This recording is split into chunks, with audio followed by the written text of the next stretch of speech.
Cláudia de Bulhões, novamente para você, meu caro internauta, com o programa Gente da Gente.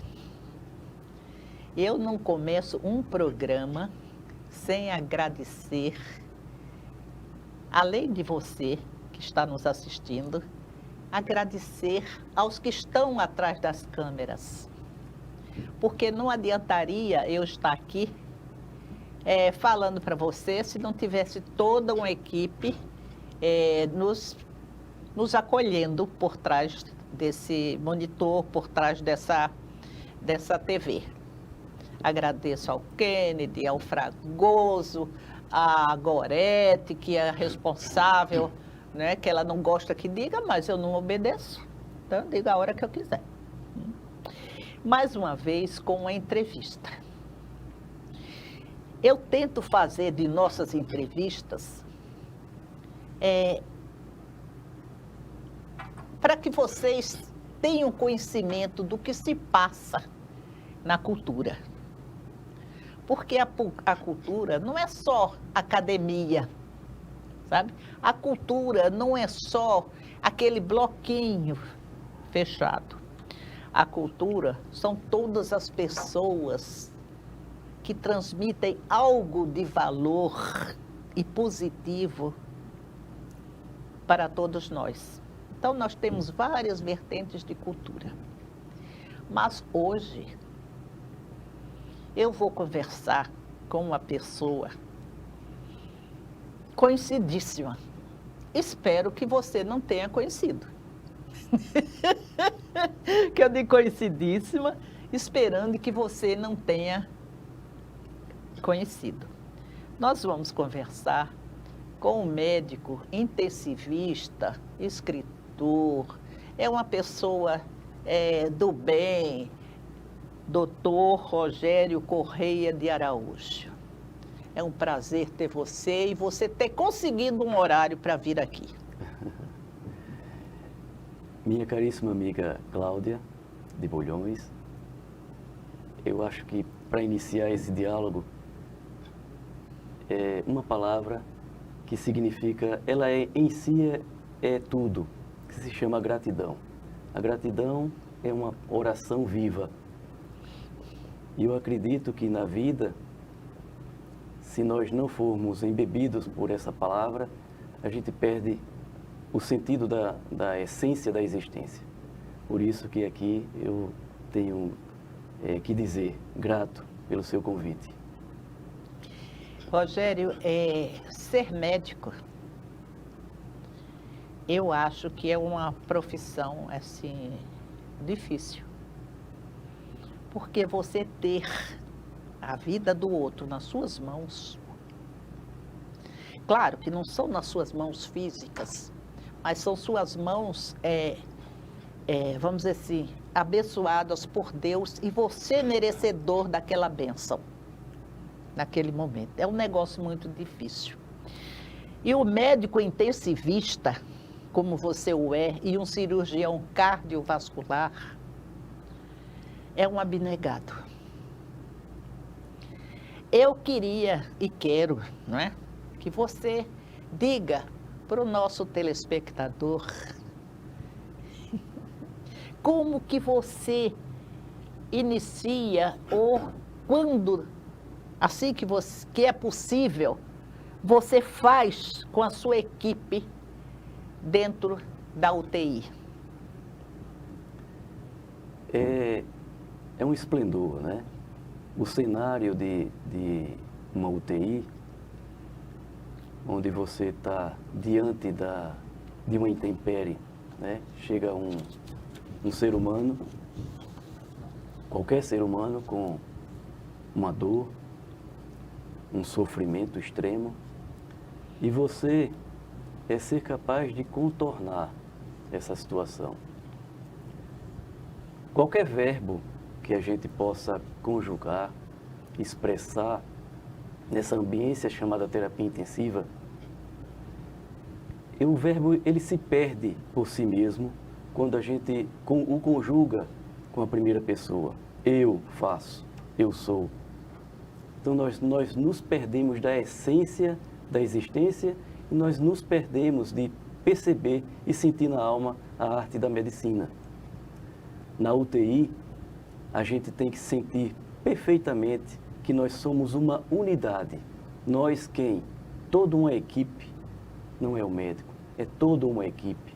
Fisioterapeutas, auxiliares de enfermagem, enfermeiro, nutricionistas, os serviçais, né?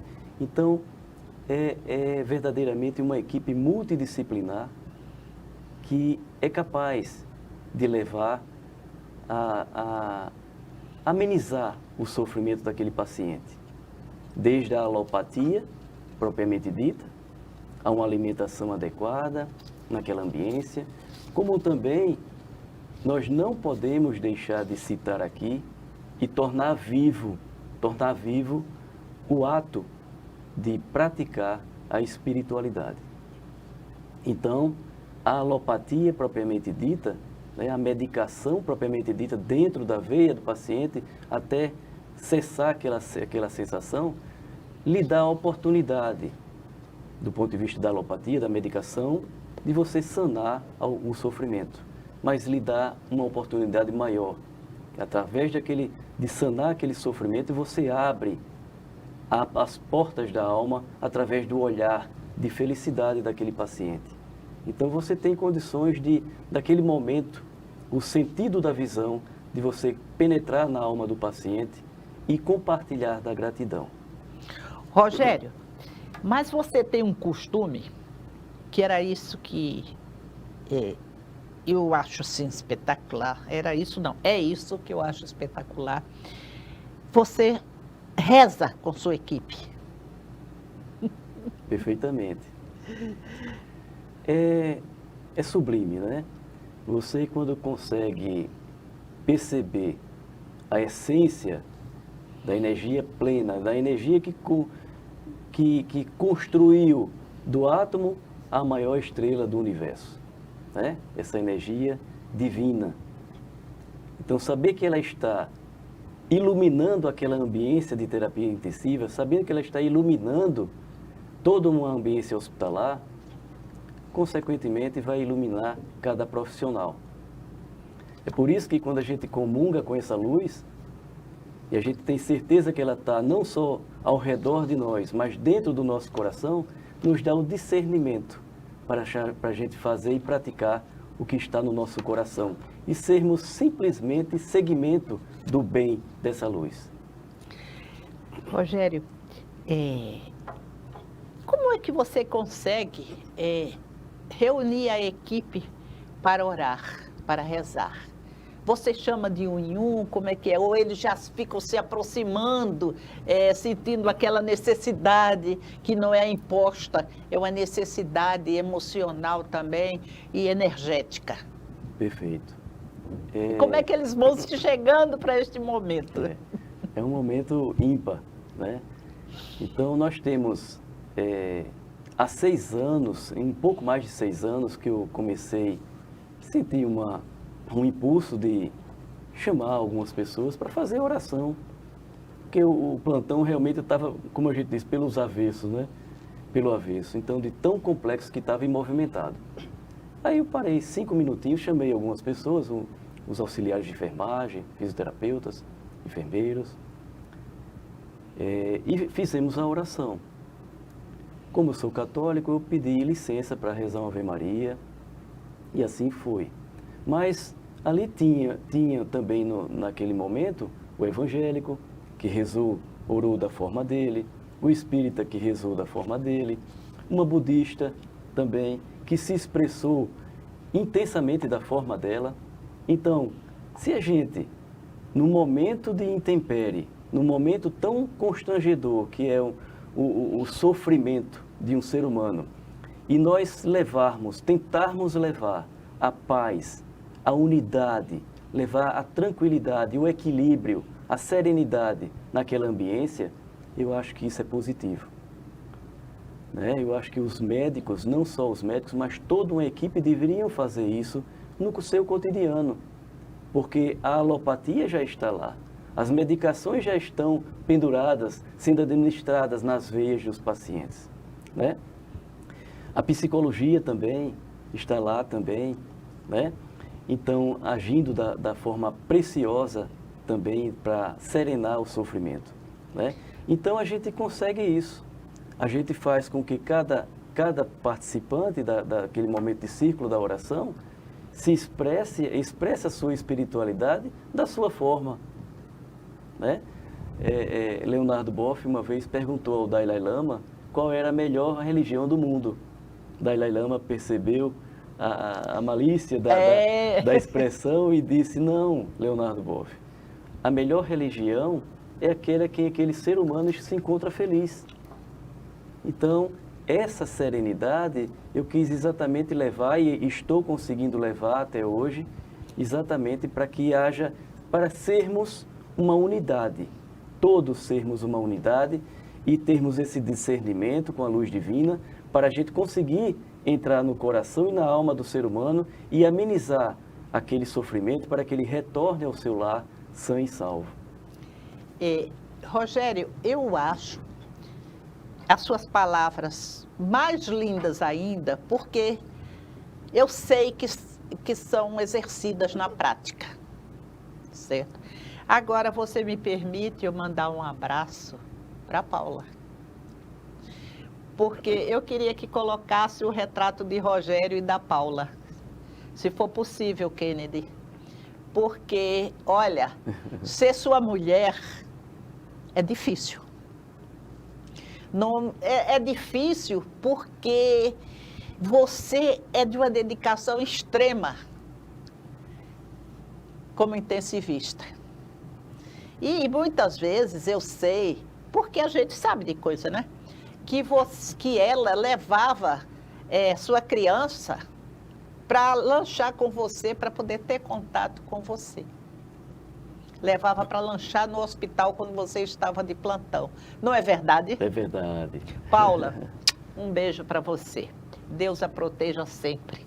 Aqui está uma mãe para você, a Cláudia. Rogério, agora vamos para a nossa vertente. Primeiro, antes de entrar no livro, coloca o livro do Rogério aí. Que ele de você hoje tem que estar atento, hein? Olha o seu livro. Sermos um em uma unidade de TI. Esse título é muito forte, viu? Porque eu arrepiei agora, Rogério. Porque sermos um. Aí repete, em uma unidade de UTI. Como é que você interpreta esse livro? Esse título desse livro e esse livro? Esse é o livro de Rogério, que foi, assim, não tem mais para ninguém. Ele disse que ia fazer, eu não sei se ele fez, porque não sei a cabeça dele de novo. Rogério, esse título quer dizer o quê? Somos um em uma unidade de UTI. Esse título quer dizer o quê? Certo. Na verdade, eu sempre tentei, né, e busco hoje, nessa convivência, nessa ambiência chamada unidade de terapia intensiva, de trabalhar em conjunto. Essa é a ideia.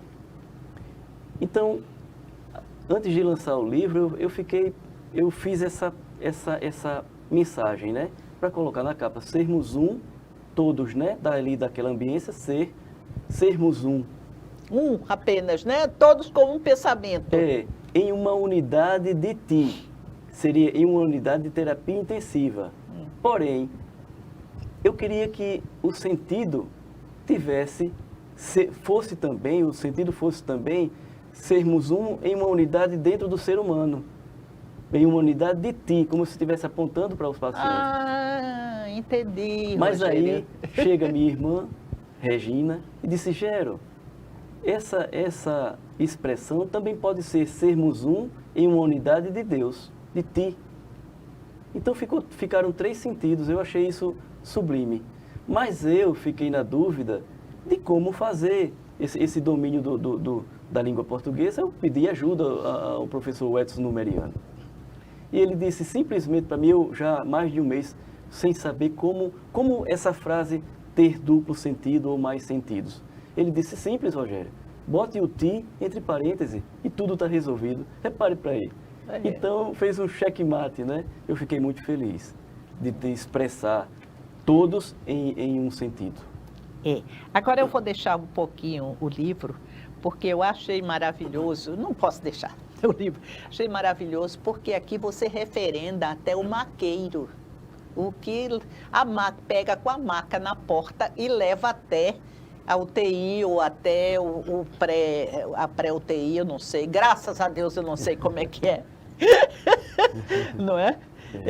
E você referenda a importância do maqueiro. Perfeitamente. Nós falamos muito, e hoje está muito enfatizado, a questão da humanização em UTI. Isso está muito dito, né, no mundo inteiro. Mas como deixarmos de falar aqui onde se inicia verdadeiramente uma humanização? Não é? Quando um ser humano chega com sua adversidade orgânica ou psíquica, espiritual também, chega a uma emergência, naquele momento, o assistente dali que atende o paciente, o maqueiro, o recepcionista, né? O recepcionista, o maqueiro e o segurança. Aquelas 3 pessoas, aquela tríade, são as primeiras pessoas a receberem a tempestade. Então ali já começa a filtrar no hospital a atitude da humanização. Então não adianta nós falarmos com tanta empolgação aqui, quem é da terapia intensiva, falar tanto que existe humanização em UTI, a gente esquecendo de onde se inicia a humanização, que é na porta do hospital. É o fio do novelo, né? Já imaginou o recepcionista... Grosso. Né? Grosseiro. Então, se a gente tem na porta de um hospital um recepcionista que acolhe a família, um segurança que contém algumas acelerações naturais da preocupação com o parente, e a gente tem um maqueiro, né, o padioleiro, né, que leva aquele paciente que está em estágios de vida tão delicado, leva a uma emergência para uma equipe médica, não ao médico, mas uma equipe médica multidisciplinar numa emergência, nós vemos que ali já começou a humanização. Evidentemente, eu estou dizendo aqui porque essa celeridade desse olhar, de você perceber estar naquela ambiência, às vezes não nos faz enxergar isso, que ali se começa a humanização. Aí o médico na emergência filtra com a equipe, ajeita, e se ele tiver indicação de ir a uma UTI, nós estaremos lá para recepcioná-lo. Por isso que é importante nesse programa a gente ter a capacidade de tentar mostrar às pessoas que em suas residências que nós estamos aqui também para desmistificar o que é o nome unidade de terapia intensiva. Porque muitas pessoas ainda acham, ainda tem dentro do seu coração... Que é para morrer. Que é o local à beira da morte, à beira do abismo. Então vocês em casa têm que ter a consciência plena que em todas as UTIs da face da Terra existe uma equipe multidisciplinar para acolhê-los com todo o carinho e amor e dedicação. E ali existe, quer ver uma ambiência que existe de mais proteção no hospital? É a terapia intensiva. Eu não estou desmerecendo os demais não, longe de mim. Mas a unidade de terapia intensiva tem todos os aparatos possíveis para salvar um ser humano. Então, a UTI não é local do fim, não é local do fim propriamente dito. É do recomeço. É do recomeço. Olha. É local de se semear esperança no coração das pessoas. E a gente, graças a Deus, com a luz iluminando aquela ambiência para nos dar o discernimento preciso, a gente consegue fazer esse papel. Rogério, quando a gente imagina UTI, eu tenho horror aqueles pi. Você nem ouve mais, eu acho. Só quando sai daquele ritmo aí você já dá o tchan. Eu imagino assim, né? Agora, toda UTI É porque se eu vou para uma UTI cardíaca, é uma coisa. Não, eu estou com um sintoma, não é uma coisa. Se eu vou para uma... Isso é uma leiga perguntando, né? Se eu vou para com um problema gastrointestinal, preciso de uma UTI, é a mesma UTI? Como é que difere as... Você está entendendo o que eu estou perguntando? Uhum. Porque eu não acredito que o tratamento seja o mesmo para tudo. Perfeito. É por isso que todos os pacientes com as suas intempéries, né, suas adversidades orgânicas ou psíquicas também, eles passam inicialmente numa emergência. É ali, na emergência, que tem profissionais competentes para filtrar exatamente qual paciente que tem prioridade para uma unidade de terapia intensiva, né, uma UTI chamada geral, né, ou uma UTI neurológica, ou uma UTI cardíaca. Eles que são capazes de definir e direcionar esse paciente.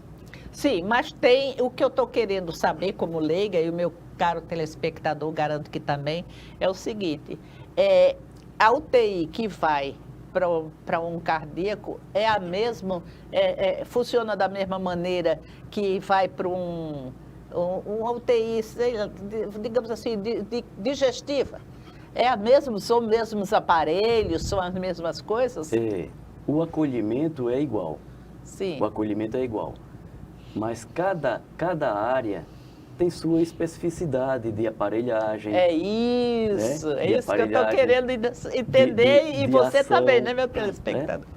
Né? Eu trabalhei na Santa Casa há anos, atualmente estou no Hospital do Coração. E lá ele está se expandindo cada vez mais.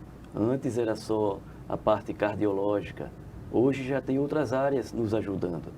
Então isso é um hospital que consegue ter essa logística de essa acolhimento. Abrangência, digamos assim, né? Isso nos ajuda muito, porque ao mesmo tempo que o intensivista necessita de um profissional, além da cardiologia, que eu faço parte, a gente tem esse aparato, esse suporte. Isso, então, esse suporte que eu quero saber se é diferente, esses aparelhos. São completamente diferentes. Né?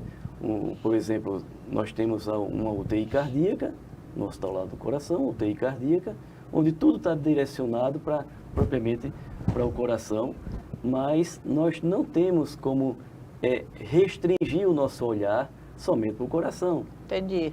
Porque o coração, ele é um órgão que vai dar vida aos demais, em cada pulso, em cada força. Então a gente tenta exatamente dar esse equilíbrio ao coração para que os demais órgãos não sofram.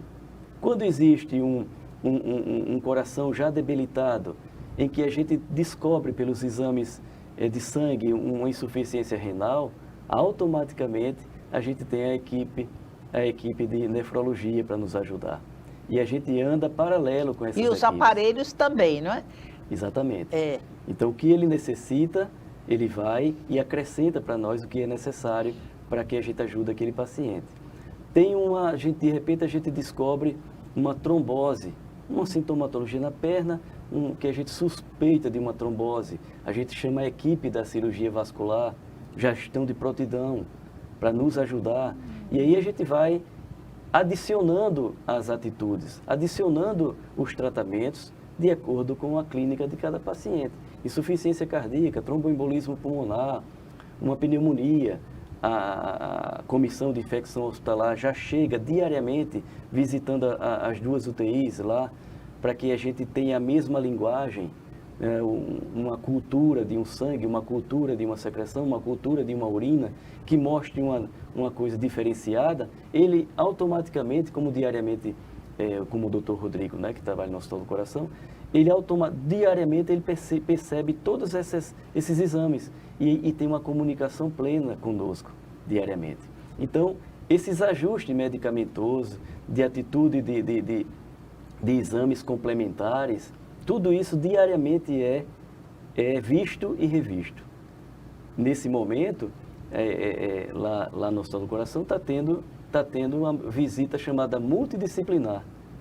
O doutor Adoniran, né, que é o nosso coordenador na UTI, está lá ministrando perfeitamente exatamente com os vários profissionais, nutricionista, fisioterapeuta, enfermagem, né?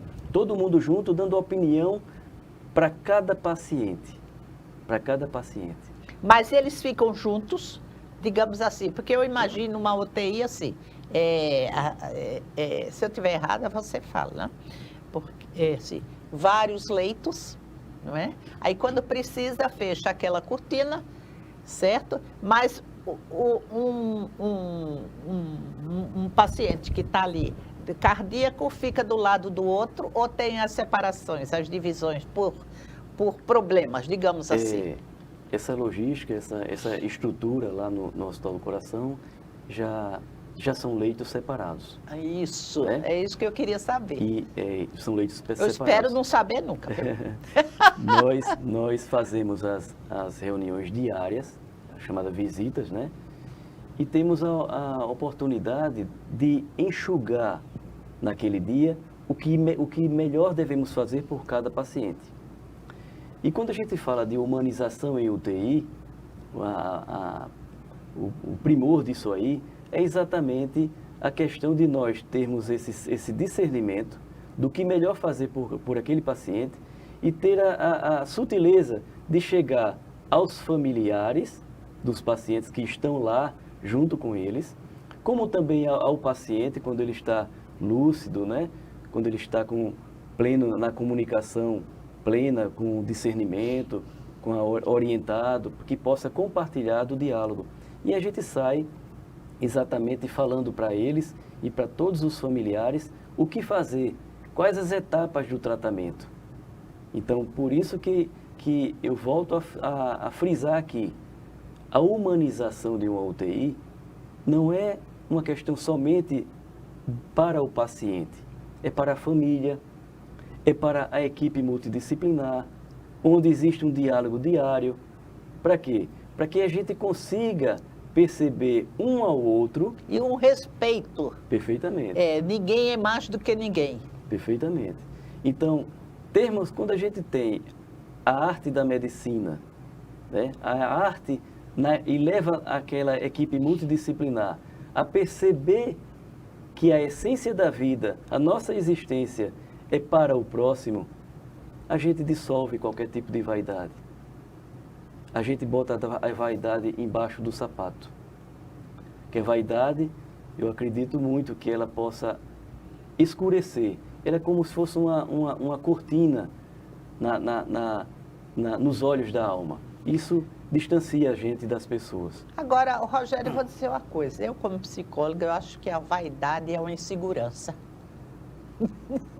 Quando você está seguro, meu caro telespectador, meu caro internauta, quando você está seguro do que você é, do que você pode e do que você sabe, você não pode ter vaidade porque você não precisa mostrar para ninguém o que você é. Perfeitamente. Você já tem certeza. Talvez isso seja até uma prepotência, mas é uma prepotência ajustada. Você tem certeza do que vale, né? Porque tem determinados, eu trabalhei em hospitais, né? E tem determinados profissionais que se acham o dono do mundo. E outros que acham que tem que obedecer o dono do mundo. E outros que tem que obedecer a todo mundo. Então é assim uma maneira muito delicada de dizer que você que acha que é o máximo, você, na verdade, se sente o mínimo. Eu acredito muito, só dando um acréscimo nisso aí, que essas pessoas que são embebidas e são enganadas pela vaidade, haja titulações e titulações, isso é belo. A titulação, isso é inquestionável, da beleza e da necessidade, né? Mas quando a gente esquece que o outro é a essência de tudo, você perde a arte.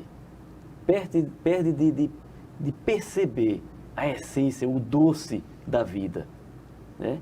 Então, feliz daquele que compartilha dessa essência, né? Se a gente é capaz de levar a serenidade aos corações, eu acho que a gente fica muito feliz. E outra coisa, todos sabem, cada um de nós, um dia vai estar naquele leito, né? Num leito de UTI. Se der tempo, né? De chegar ao hospital. Se der tempo. Você falou né? tudo agora, meu amigo, se der tempo. Então, o que eu faço na minha vida para que eu sinta esse doce da vida, né? Então, a arte da medicina está dentro da nossa alma, ela é exteriorizada na convivência. Mas eu digo uma coisa importantíssima, que a senhora frisou tão bem aqui, é a família. Meus 3 filhos, Júlia Bárbara, Ana Regina, Pedro Aurélio, a minha querida esposa Ana Paula, são o alicerce. Se a gente consegue reestruturar, né, dissolver o nosso cansaço de um plantão, como ontem eu tive 24 horas de plantão, estou aqui. Se eu não tivesse realimentado a minha alma e o sentido dos meus passos no meu lar, eu não estaria aqui pleno. Eu estaria totalmente fatigado aqui diante de ti, sem conseguir ter discernimento para falar absolutamente nada, porque eu estaria sozinho no mundo. Mas quando a gente entende a essência da família, a gente leva esse esplendor e essa leveza a qualquer ambiente. Ali somos um. Somos um. Também. Ô, Rogério, eu quero aqui referendar a sua ética, porque em um determinado momento, a Gorete, aqui nossa jornalista responsável, fez um convite para você vir aqui. E passando alguns dias, eu sem o saber, eu também convidei você. E você ficou naquela coisa, como é que eu vou fazer? Como é que eu vou fazer? Aí você me falou, né? Aí entrou em contato com a Gorete, que eu quero agradecer, Gorete, de você ter permitido eu ser abençoada com a entrevista dele. Aí eu também perguntei a ela disse, não, Cláudia, faça a entrevista. Aí você entendeu que não feriria a ninguém se viesse aqui, né? Porque a Gorete, muito obrigada, porque ela foi a primeira que lhe chamou. E nós estamos aqui com você. Agora, Rogério, uma coisa importante. Posso falar uma coisa interessante? Pode. Ela estava no hospital fazendo acompanhamento, né, do esposo, um momento delicado, mas foi revertido. Certo. Foi tudo reajustado, o coração dele voltou a 100 por hora, né? E uma coisa interessante, que quando eu escutei o coração dele como paciente, só tinha o nome dela lá dentro, Gorete.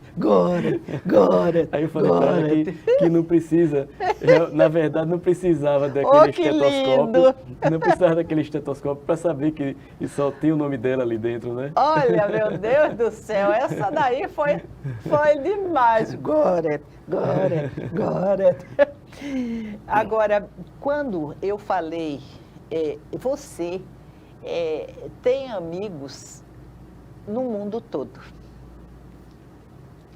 Amigos por seu trabalho literário, amigo por seu trabalho como profissional. E eu conheci um amigo seu, até sugestão sua, que ele, quando soube que você vinha aqui, ele disse assim, doutora Cláudia, depois me mande o endereço do YouTube, porque aqui na aldeia eu não pego.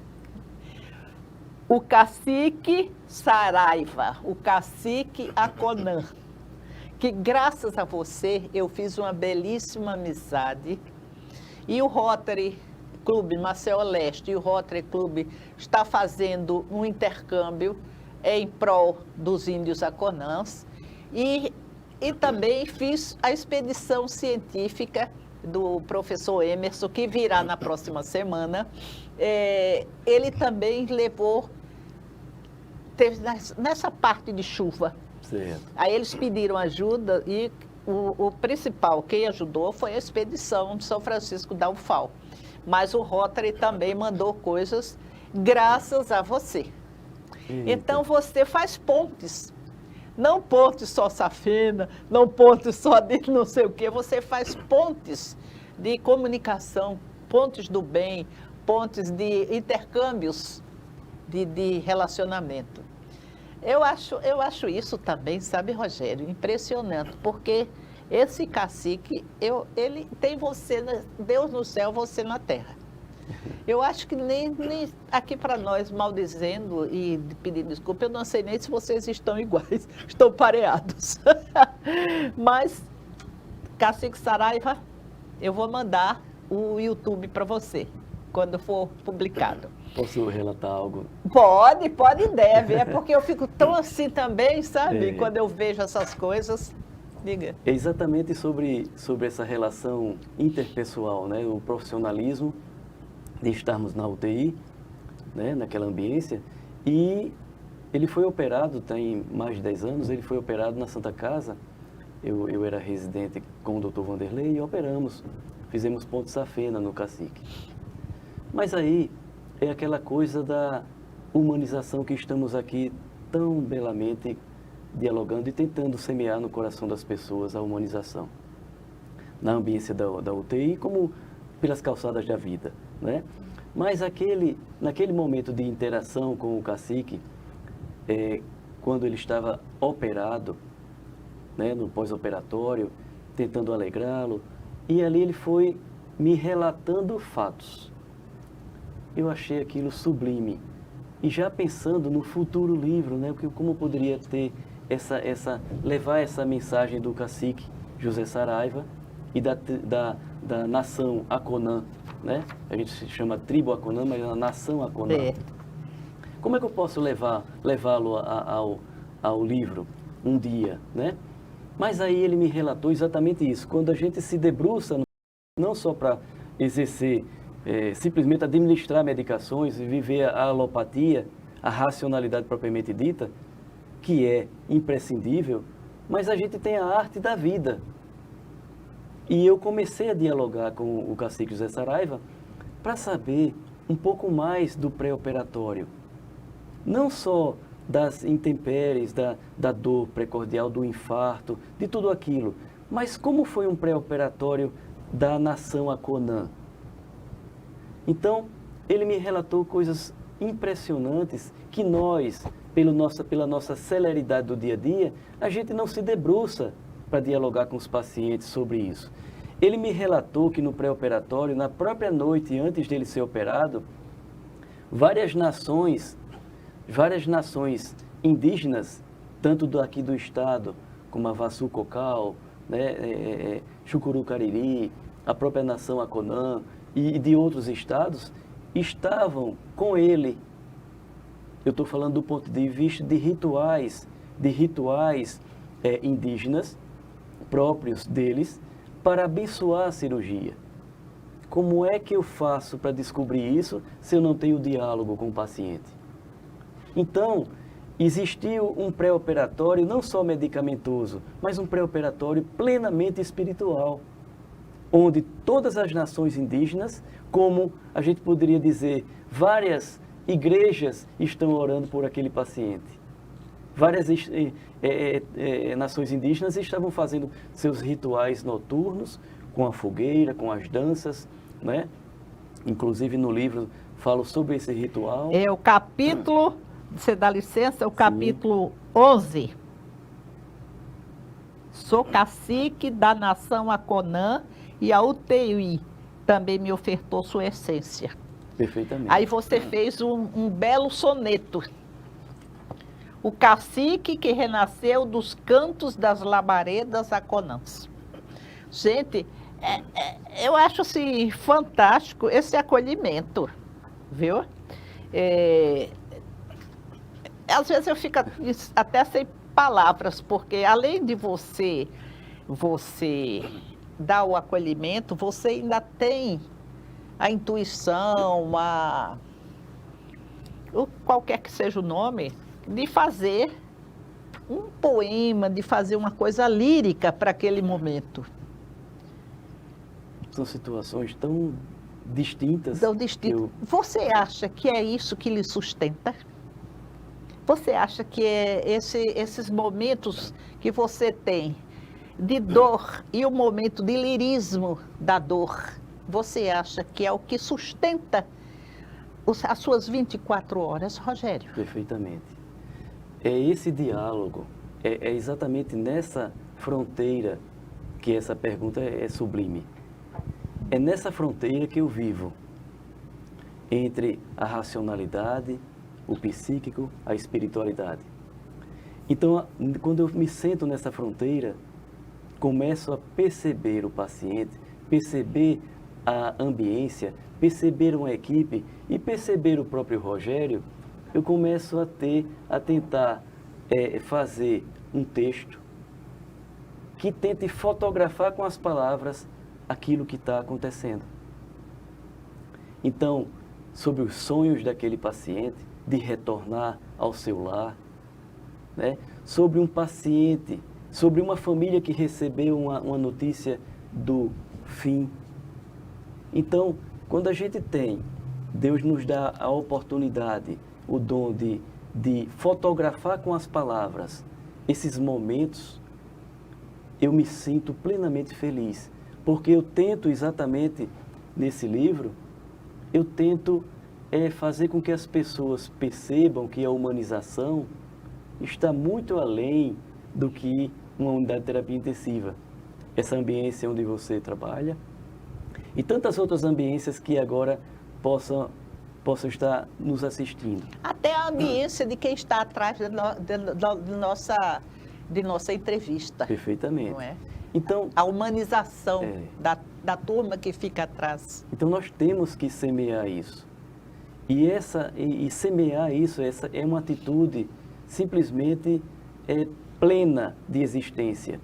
Isso é reforçado porque quando nós nos percebemos que é bíblico, né, em Mateus, sermos sal e luz para a humanidade, dar sabor à vida das pessoas, dar luz a quem está na escuridão, né?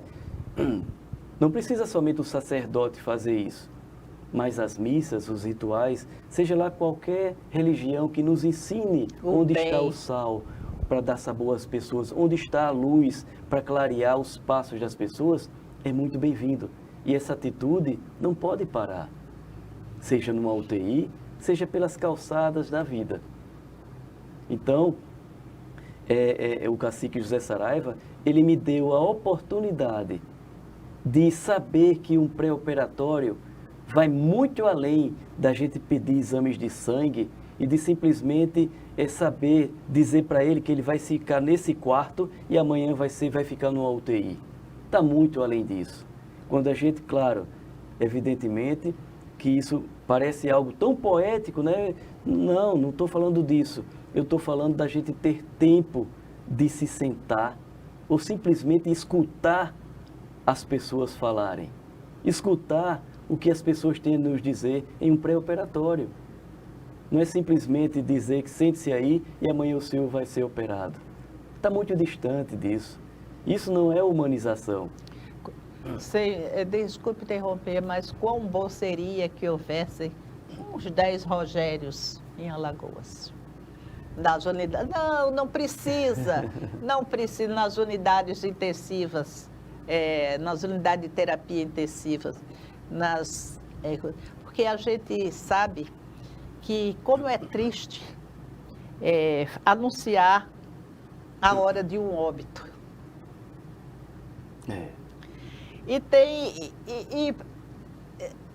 Nós temos que entrar também nessa vertente. É um pouco triste, mas eu acho que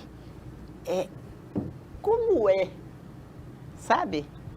No caso, para o médico ou para ele dizer para alguém da equipe, anuncie o horário do óbito. É um momento difícil, muito difícil. Muito difícil. Muito difícil. Para a equipe multidisciplinar é um momento muito difícil. Porque ali entra também a frustração, né? Muito grande. Muito, porque... É por aí mesmo que eu quero que não tem como. Uma parte de nós também se vai. Nós vamos sendo fragmentados.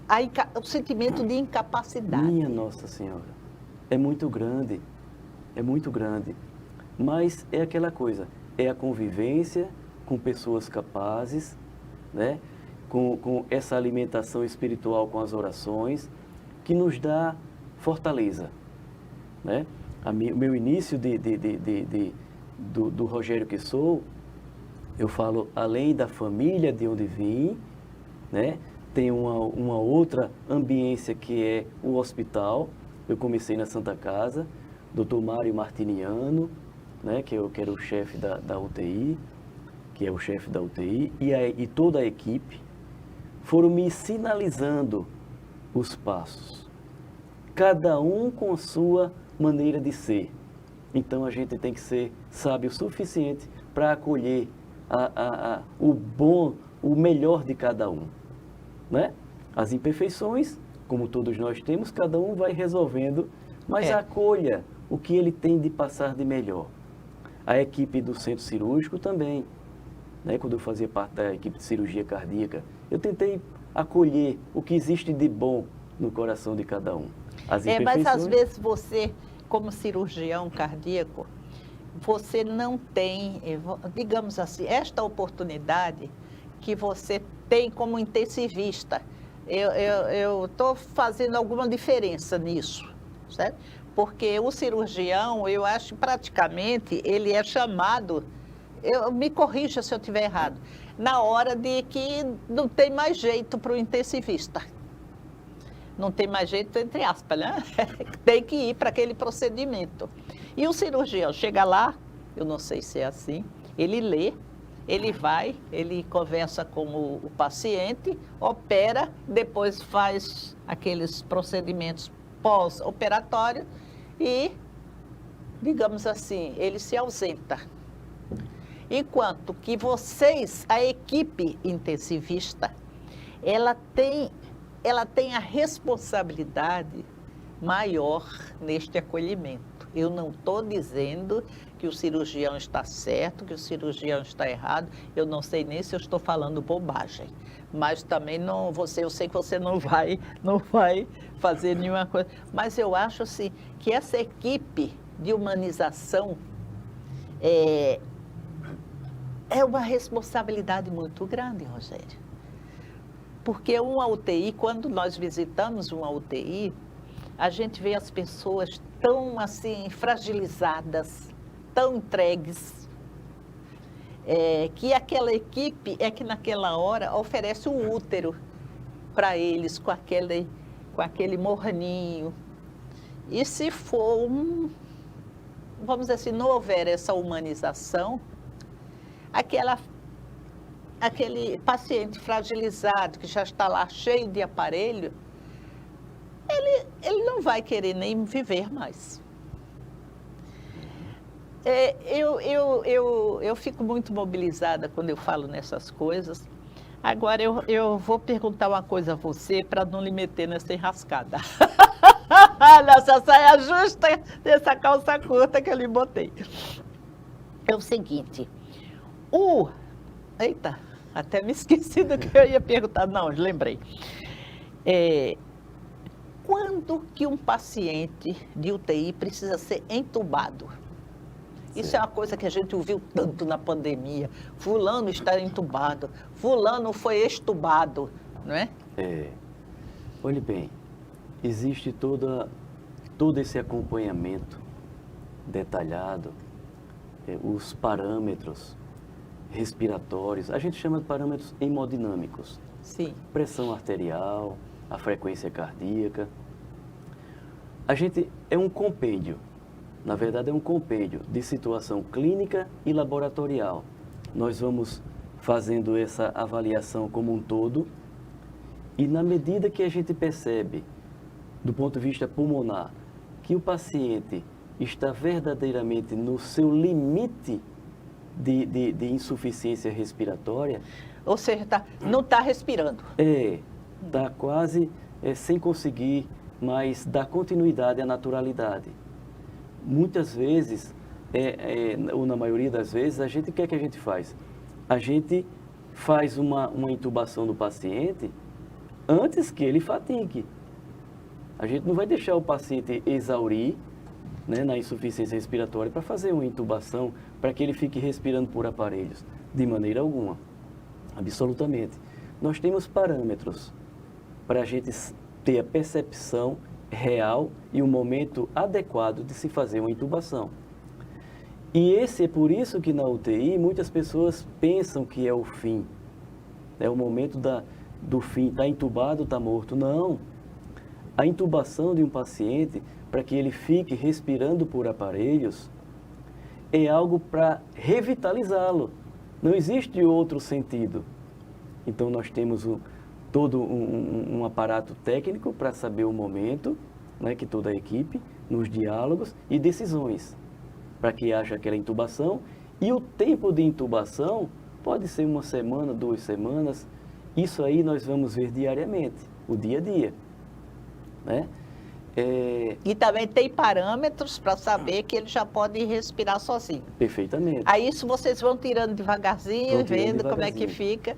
Porque eu tenho que falar como o povo, né? Aí vai tirando devagarzinho. Exatamente. E a gente chama isso de desmame, né? Isso. Como um nenenzinho que está quando a pessoa toma muito remédio calmante, que tem que fazer o desmame aos pouquinhos, né? Tirando devagarzinho, como uma criancinha que está amamentando, vai tirando devagarzinho, né? Vai dentro da mamadeira, não é assim? Pronto, então da mesma forma a gente faz com o respirador mecânico. A gente sabe o momento de retirar. E junto com a fisioterapia, os fisioterapeutas que trabalham com excelência, né? Aí a gente trabalha com mais segurança. Aí é que chama extubado. Extubação. É retirar aquele tubo que está na garganta, né? Na traqueia, e ele volta... é por aqui. Da boca a gente coloca na traqueia, né, que para abrir os pulmões. Tá? Um respirador vai ficar respirando por ele. E essa intubação, o paciente tem que ficar sedado. Depois, quando a gente percebe que existe oportunidade de ser extubado, de retirar o tubo, a gente vai tirando a sedação. Por que tem que ser sedado? Coisa muito simples. Uma única gota de saliva, quando entra na nossa garganta, é capaz de a gente tossir e botar a alma para fora. Imagine um tubo grosso dentro da garganta. Ninguém suporta ficar entubado e acordado. Isso não existe, tá? Mas a gente tem um desmame. Existem pessoas que quando está um tempo de intubação prolongado, 10, 15 dias, e não tem como ser extubado, a gente pede a uma equipe, né, da cirurgia de tórax, por exemplo, de fazer uma traqueostomia, que é um cortezinho na garganta para botar outro tubo. Aí já é outro tipo de procedimento e acompanhamento. Agora, Rogério, eu sou uma pessoa... quando eu trabalhava como psicóloga, eu fazia muitos cursos, certo? Viajava, inclusive, porque eu acho que a pessoa, além da própria terapia minha também, eu fazia muitos cursos. Aí eu lhe pergunto, antes de dizer o que eu vou dizer, você conhece um paciente que está, assim, vamos dizer assim, que está precisando ser entubado pela cor da pessoa? Pela cor? Não, eu sei que tem os procedimentos, mas a sua vivência, o seu dia a dia já lhe permite conhecer até, eu acho, viu? Até pela cor. Isso são acréscimos, né? Sim, eu sei que você é ético, tem os parâmetros, certo? Porque a expressividade de um ser humano, no momento, a angústia respiratória, né, ou uma parada cardíaca, é o extremo, né, da gente ter que entubar, ter que colocar aquele paciente num respirador mecânico. Mas é esse conjunto de sinais e sintomas que fazem com que a gente tenha a atitude de entubar. A cor de um rosto, aquela palidez, as mãos, de repente uma hemorragia digestiva que ele está perdendo todo aquele volume sanguíneo, ele vai ficar completamente pálido. Um infarto do miocárdio, o paciente vai ficar completamente pálido também, e outras situações. Então, não só a palidez de uma face, mas como também o adicional de outros sintomas é que fazem com que a gente tenha a ação de fazer uma intubação. Agora foi o que eu quero dizer. Porque Eu já fiz um curso, é uma coisa holística, né? Hoje eu não sei mais nada. Que a gente conhecia as doenças pela cor. Era uma coisa muito boa, sabe? Como eu conhecia a doença pela grafologia, que eu fiz com o mestre Paulo Sérgio Camargo, mas ele não quer que entre nessa área. Mas a gente estudava as patologias pelo coisa, mas ele não quer nem que fale isso, porque não é uma coisa indicada, né? Agora, eu estudei muito as doenças pela cor da pessoa. E é impressionante, é um tratamento, assim, a gente não faz esse tratamento, mas a gente conhece pela cor. Isso foi logo no início que começou a AIDS, sabe? Que foi nos anos 80 ou 90, né? Mas não só para a AIDS, a gente conhecia quando a pessoa estava com problema gastro, pelas unhas, conhecia, coisa que para você no dia a dia, isso é molinho, como disse, mas para gente que não lidar com isso, essa aprendizagem para mim foi maravilhosa e até hoje eu ainda tenho, vamos dizer, saudades desses cursos holísticos que eu fazia. Você saber o que uma pessoa sofre, como está o olho, pelo olhar. Os chineses estudam a língua. Isso, né? a língua. Né? Exatamente. A geografia da língua. Né? Para você, eu sei, Rogério, que isso assim, é uma coisa do dia a dia. Você tem os parâmetros, você é ético, você não vai dizer, mas eu tenho certeza que você olhou para um paciente e você já sabe até o que ele vai sentir, o que você tem que dar. Claro que você, ético, tem que ir pelos parâmetros. Eu continuo lhe defendendo, né? Mas essas coisas que eu acho que nós aqui em Maceió temos ainda que nos aprofundar mais. Eu ouço muito o Palmeira falar sobre o rosto dos criminosos, o tipo de rosto. Isso é muito importante a gente saber no dia a dia. Eu acredito plenamente que, como adicional, que essa ciência, essa arte deveria ser administrada por profissionais nessa ambiência hospitalar. Eu não estou falando somente de UTI, certo, né, naquele extremo, né? Mas quem sabe um tipo de atitude, de ação numa emergência. Eu sei que é difícil, porque a emergência é tudo muito a celeridade e o imediatismo para salvar o ser humano. Mas a continuidade, de repente o paciente melhorou e está num apartamento ou numa UTI mais estável e nós tivermos como fazer essas artes. Como, que eu já fiz um curso também, o Jin Shin Jitsu, que é a arte de Deus para o homem. É uma arte, não é técnica, é uma arte que já virou ciência, que é japonesa, uma arte oriental, da gente saber os pontos e saber reorganizar essas energias. É praticamente como a acupuntura. Como também a musicoterapia, Isso, que está pensando em colocar nas UTIs. De repente, um sertanejo está lá no leito de UTI, coloca um sonzinho para ele, um aboio, né? Um aboio, um forrozinho que ele gosta, ele leve. De repente, chega um outro paciente, um roqueiro, né? Um roqueiro, bota o rock para o rapaz. Vai acelerar o coração. Não é verdade? Então, a gente tem que ter essa sutileza de fazer esse adicional de arte. Que somos um. Somos um. Não é? Rogério, eu acho assim, eu sou fã das nossas entrevistas, dos nossos contatos, porque de vez em quando, de madrugada, Rogério, você está podendo falar? Eu mando o zap, né? E ele nunca pode, mas quando pode, né, eu gosto mesmo de trocar ideias com ele. Muito obrigada por você ter vindo aqui. Eu volto a dizer que acima de tudo existe uma palavra, como eu falei no início do programa, que é a gratidão. Sou grato a ti, né, a Gorete, por esse espaço. Porque somente uma coisa é o sentido de eu estar aqui. É semear a humanização nos corações. Fazer com que os colegas, evidentemente na medida do possível, adicione nos corações das pessoas, nos corações dos pacientes, a serenidade, adicione a esperança que ele possa retornar ao seu lar e ser acolhido por sua família.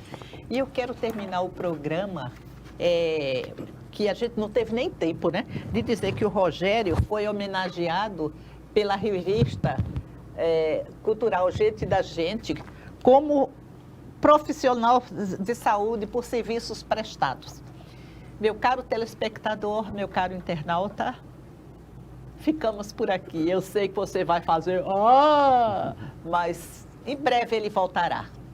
Muito obrigada. Até o próximo programa.